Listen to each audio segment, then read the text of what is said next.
大家好，又係我嘉明啊！今次想為大家介紹翻有關天花滲水嘅情況。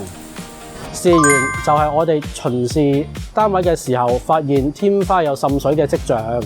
因為天花滲水對於我哋租樓、賣樓同埋租客都會有嚴重嘅影響，所以我哋做咗一個詳細嘅檢查，了解翻滲水嘅原因。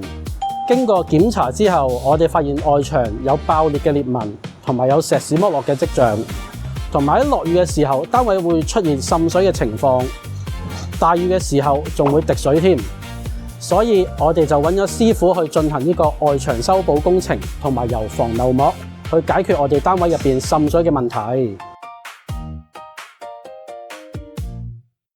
因為涉及外牆維修，所以我哋必須喺外牆先搭建棚架，俾師傅可以喺外牆安全地進行維修工程。咁之後，師傅就會喺外牆嘅位置揾返石屎剝落同埋爆裂嘅位作出修補。師傅喺修補好外牆裂紋同埋石屎剝落之後，就會喺最外層油上防漏膜，防止雨水滲入牆身。咁外牆修補工程就大致上完成㗎啦。